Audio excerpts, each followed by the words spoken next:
Brought you by Meghdoot herbal. मुझे diabetes है। मेघदूत मधुशून्य ये हाई ब्लड शुगर और ब्लड प्रेशर को कंट्रोल तो करता ही है, साथ में ये मुझे काफी एनर्जेटिक रखता है। मेघदूत मधुशून्य खाओ, फिट एंड फाइन हेल्थ बना।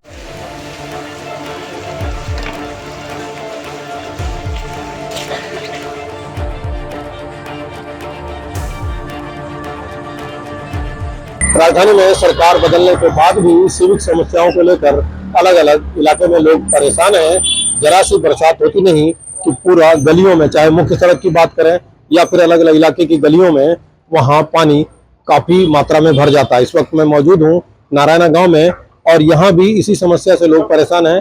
किसी एक गली की हालत नहीं बल्कि अधिकतर गलियों की यही हालत है कि जरा सी बरसात होती है तो कमर कमर तक पानी भर जाता है। और इसके पीछे की मुख्य वजह है कि जो सीवर की सफाई नहीं हुई ढंग से, सीवर ओवरफ्लो होता है तो बारिश के साथ साथ ये दोनों मिलकर गलियों में पानी ऐसा जमा करते हैं कि गंदा पानी होता है और उससे काफी बदबू भी होती है, लेकिन मजबूर होते हैं लोग उस पानी से निकलने को। हमारे साथ नारायणा गांव के कुछ लोग यहाँ पर मौजूद हैं, हम उनसे बात करते हैं। जी, सबसे पहले अपना नाम बता दें। मेरा नाम आदित्य तंवर है, मैं नारायणा गांव का निवासी हूँ और प्रशासन के निकम्मेपन के चलते हम यहाँ पे नरक भोग रहे हैं। बारिश की 4 बूंद पड़ती नहीं है, पूरी गली भर जाती है पानी से, और थोड़ी अच्छी बारिश हो जाए तो कमर कमर तक पानी होता है। आने जाने में बहुत असुविधा होती है, हम जा नहीं सकते उस पानी में, बदबू आती है और बहुत सारी इस तरह की परेशानियां हमें फेस करनी पड़ती है।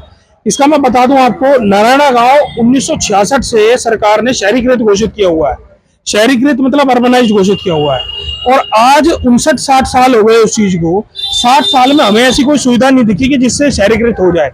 60 साल बाद भी अगर बारिश की 4 बूंद पड़ने के बाद हमें इस तरह की चीजें फेस करनी पड़ रही है कि बारिश होने के बाद सीवर उबल रहे हैं, नालियां चल पड़ी और सड़कों पे पानी लबालब भरा हुआ है। तो इस किस तरह का अर्बनाइज्ड है, किस तरह का इंफ्रास्ट्रक्चर सरकार हमें प्रोवाइड कर रही है। इसका सबसे बड़ा कारण वो है जो एसी कमरों में योजनाएं बनती हैं और वो फाइलों में दबकर रह जाती हैं।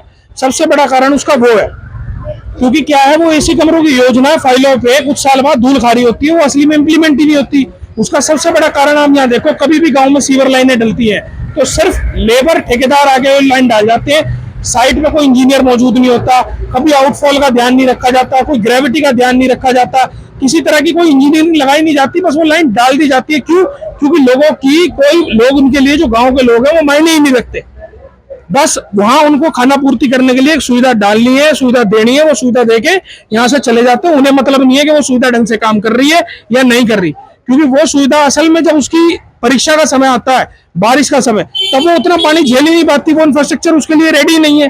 कितने इंच की लाइन किस जगह डालनी चाहिए, नाली कितनी बड़ी होनी चाहिए, कहाँ उसका आउटफॉल होना चाहिए, उसका ध्यान ही नहीं रखा जाता कभी। हर साल की वही समस्या, बारिश पड़ती है, पानी, और कुछ दिन हंगामा होता है, उसके बाद फिर अगला मानसून।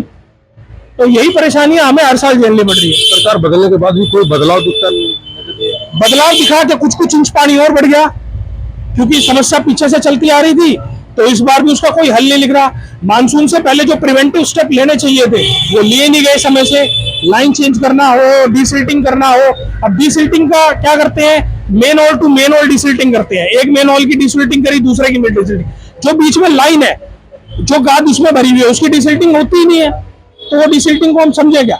कुछ भी नहीं, प्रिवेंटिव स्टेप लिए नहीं जाते मानसून से पहले। जो सरकार बड़े बड़े दावे करती है, 80% जो डीसिल्टिंग हो चुकी है, 85% डीसिल्टिंग हो चुकी है। आप देखो ना, नारायणा में आके देखो, जिसे देखना है, एक बारिश होने पे यहाँ इतना हाल होता है कि यहाँ के जितने भी मुख्य रास्ते हैं गांव में अंदर आने के जाने के, वहां कमर कमर तक पानी होता है। हमारे गांव में लोग जो बाहर से मेहमान आते हैं उन्हें बुलाने में कतराते हैं। पीछे रक्षाबंधन, 15 अगस्त, ये सारी चीजें हुई। रक्षाबंधन में बहनें आती हैं, कई लोगों ने तो सिर्फ इसलिए मना कर दिया कि रक्षाबंधन पे बारिश हो रही थी, आने का रास्ता नहीं है, कि आप हमारे घरों में आओ मत। तो इस तरह की समस्याएं हमें फेस करनी पड़ रही है। हम सोशली डिग्रेड हो रहे हैं, सामाजिकता हमारे यहाँ खत्म हो रही है, सिर्फ इस वजह से। क्यों? सरकार हमें इंफ्रास्ट्रक्चर सही नहीं दे पा रही। सीवर उबल रहे हैं, नालियां बह रही हैं, और सड़कें और नालियों में फर्क नहीं पता लग रहा कहाँ गड्ढा है, कहाँ सीवर है, क्योंकि नालियां भरी हुई है। देखिए, बड़ा ही गंभीर सवाल उठा है कि सामाजिकता खत्म हो रही है, क्योंकि त्योहार हो या आम दिन हो, रिश्तेदारों का आना जाना रहता है, लेकिन यहाँ के जो हालात हैं उसको लेकर लोग कितने गंभीर हैं, उसकी वजह से मतलब जो गेस्ट हैं या मित्र हैं उनका आना जाना भी जो है सो मुश्किल हो जाता है। ऐसे में जो है सो हम और लोगों से बात करते हैं।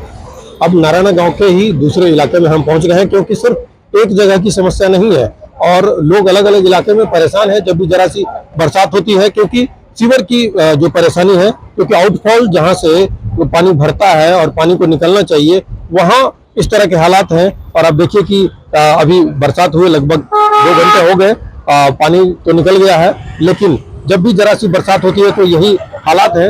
अब यहाँ के लोगों से समझते हैं कि आखिर परेशानी जो है ये जल भराव की क्यों होती है, कैसे होती है। जी, सबसे पहले अपना नाम बता दें। मैं मनोज कुमार, मेरा मकान यहाँ से 3 मकान आगे WZ11 है।